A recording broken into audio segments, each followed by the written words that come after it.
Историјата е енциклопедија на лаги во која големите центри на мок немаат убедено да веруваме. Традицијата, легендите и митовите се основа на оно што се нарекува колективна меморија, и таа секогаш се разликува од вештачки наметнатото сеќавање кое е запишано во форма на историја. Светот во кој живееме денес се обидува комплетно да ги отфрли традициите и колективната меморија како рецидив од минатото кој го кочи технолошкиот напредок, додека историјата ја сведува на раскажување на општо прифатените лаги во форма на забавни документарци на канали од типот на History Channel или National Geographic. Читањето на книги на овие теми се избегнува како опасно и се заменува со лажни и фантастични истории како Господарот на прстените или Игра на тронови. Дури и овие последните се направени од извадоци на реалната историја, само преоблечени во рува на фантастични приказни. Како што тргнало, со изумирањето на читањето и истражувањето низ пишаните извори и уште повеќе незаинтересираноста за закопаната вистина во форма на скриено археолошко богатство, генерациите што доаѓаат нема да прават разлика помеѓу Господарот на прстените и историјата на средновековна Европа, например. Во ова видео сакам да покажам како вистината станува мит и легенда, додека лагата се востановува како вистина само заради тоа што влегува во рамките на прифатеното ограничување кое ние го нарекуваме реалност.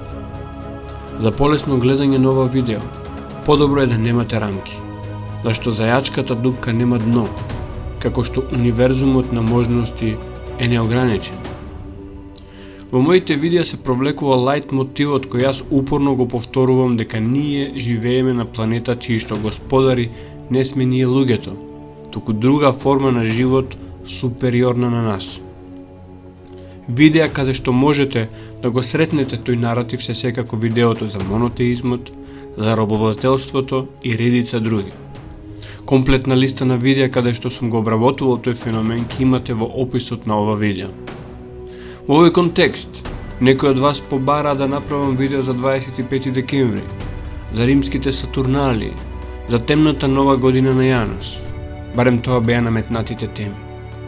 Предизвикот е голем, иако не е тежок, зашто синхроницитетот на настаните периодов ме води кон истражување токму на тие теми. Ова е моето видување на нив.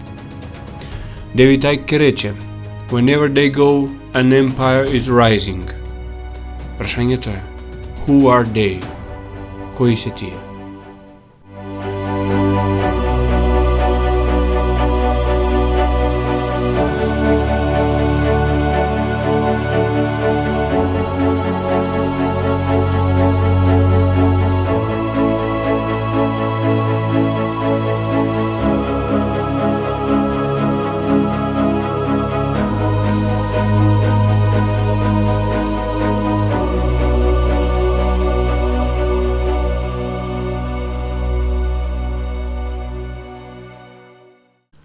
Ако ги погледнеме империите од последните 7000 години, секаде ќе видиме образец на повторување. Изненадно појавување на урбано живење со сите можни придобивки важни тогаш, важни и денес.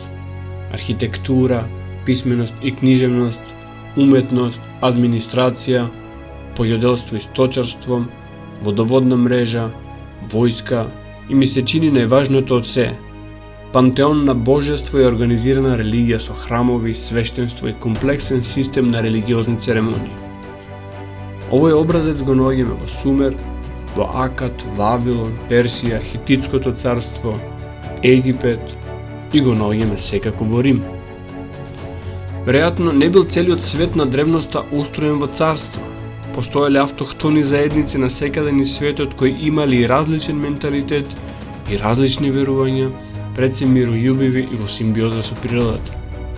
Додека империите се доминантно агресивни во нивните освојувања и асимилирање на териториите и населенијата што ќе им се нашле на пат, оставајќи амбиентален и културолошки пустош зад себе.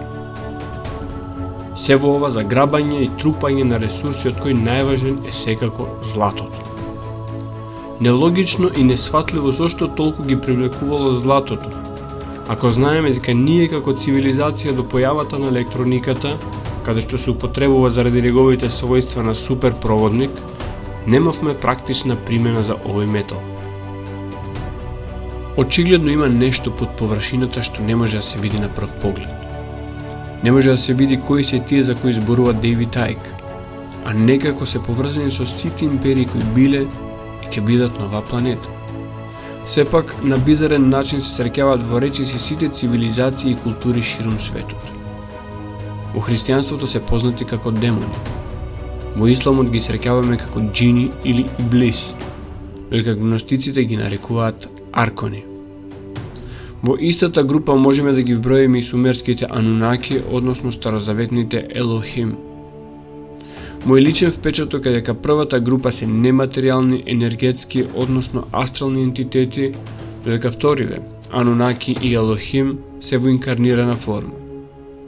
Влијанието на првите на ментален план, здружена со генетската манипулација на материјален план од вторите, е тој модус операнди преку кој го имаат создаден овој свет во кој сме затекнати ние денес.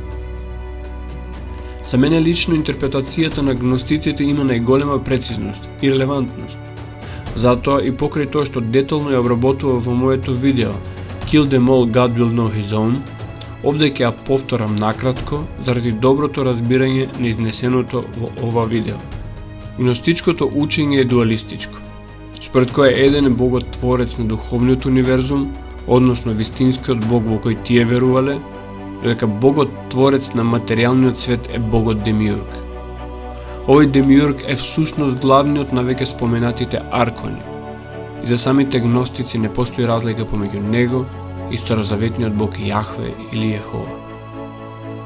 Нашите души се бесмртен дел од она што е универзалниот творец. И истата таа душа е инкарнирана во материјално тело во овој материјален свет. Во него чувството на затвореност и ограниченост наметнато преку рудиментираните 5 сетила е доминантно. А материјалистичката наука, која во последно време се наметнува како своевидна догма, инсистира дека материјалната реалност е единствената реалност. Ние луѓето како битија, колку и да сме плод на одредена генетска мутација, сепак не сме лишени од дарот на универзалниот Бог, а тоа е душа. Како што појоделецот знае под кои услови најдобро може да го израти семето, но самиот процес на ртање го доверува на земјата. Така и нашата креација во духовна смисла е доверена на Бог. И благодарение на тоа се раѓаме со тело, но и со душа и дух. Бидејќи главната одлика на Бог е креацијата, така и ние сме обдарени со моќта за креација. Додека самиот Демиург, односно овие аркони се единствено во состојба да имитираат креација. Во тоа имитирање креација се во состојба да направат безброј комбинации, така што крајниот производ навидум изгледа нов, уникатен и плод на креација. Така овој материјален свет е создаден по образец на духовниот, но извртен, изопачен и ако сакате наштиван на фреквенција за да биде затвор. Овој затвор е изразен преку малиот распон на сетилното доживување наречен свет на 5 сетила. Свет кој дури и по учењето на материјалистичката наука е само мал дел од електромагнетниот спектар. Откако го знаеме ова, мораме неминовно да одговориме на прашањето зошто се случува ова. Ние во самата суштина сме свест. Таа свест преку различните искуства се усовршува и воздигнува достигнувајќи единство со својот творец. Подемите и падовите наречени живот се дел од овој процес, чиј што крајен исход е духовно единство со творецот. Но сега сме овде, на овој стадиум на развој и аналогно на овој материјален свет. Силите кои се господари на материјалната страна на материјалниот свет, како што рековме, имаат своји потреби за опстојување, пред се во форма на енергија. А за чудо некој најлесно можеме да ги храниме со енергија кога сме обземени од она што генерално го знаеме како негативни чувства. Омраза, гнев, тага, нервоза и пред се страв. Затоа империите за кои зборуваме се империи кои секогаш и секаде владееле со страв. Најмногу ова се гледа во нивниот религиозен концепт, каде секогаш на условно земено божествата мора да им се принесуваат жртви за да се стекне нивната наклонност. Овие жртви често били во форма на човечка жртва, покрај вообичаените животински жртви и изобилието на дарови во форма на храна, вино и многу злато. Чудна некоја духовност. Рим е образецот на империја кој денес поголемиот дел од западната цивилизација го користи за создавање на нови и усовршени форми на империја. Затоа Рим ни е најблизок пример за разбирање на делувањето на овие невидливи сили. Ако се земе неговото основање во 8 век пред нашата ера како почеток и падот на Константинопол како крај, имаме империја која во континуитет постои повеќе од 2000 години. Иако во нешто Рим бил усовршен, тоа секако биле начините на создавање на страдање, болка и страв, и сето тоа понудено не како мачење, туку како начин на живот и забава. Доволно е само да се потсетиме на забавите во арените, гладиаторски борби или хранење на диви животни со живи луѓе, обично христијани. Покри тоа што денес римското наследство им импонира на многу народи и држави, тоа во суштина се сведува на голем геноцид и културоцид, зашто сведочат исчезнатите народи од лицето на земјата – Гали, Етрурци, Картагинци и многу други. Рим е всушност парадигма на она што денес се спроведува како глобализм. Римскиот пантеон е латинизирана форма на оно што ние го знаеме како Олимписки пантеон. Но во Рим е специфично тоа што редица други култови со кои доаѓале во допир при ширењето на империјата станувале дел од општо прифатениот пантеон. И особено е специфично постоењето на локални па дури и семејни култови. Еден таков култ кој со време успел да стане доминантен е митраизмот. Подоцна, како што општо прифатено, повторно за Рим се врзува и појавата и ширењето на христијанството. И тука доаѓаме до она што беше првичната сугестија на оние гледачи на каналот, а тоа е синтезата на паганското со христијанското во служба на унапредување на империјата. Првин збор 2 за христијанството. Ако се согласиме дека постоел човек кој живеел во Назарет во првиот век од нашата ера, тој најверојатно се викал Јешуа бен Јозеф. И како и секој просечен евреин од тоа време, бил изложен на она што било дух на време, односно очекувањето на Месијата. Месијата за евреите не е она што и Христос во христијанството. Месијата за евреите е политички лидер, бунтовник, востаник кој на еврејскиот народ ќе му ја врати изгубената големина и слава од времето на големите кралеви како Давид или Соломон.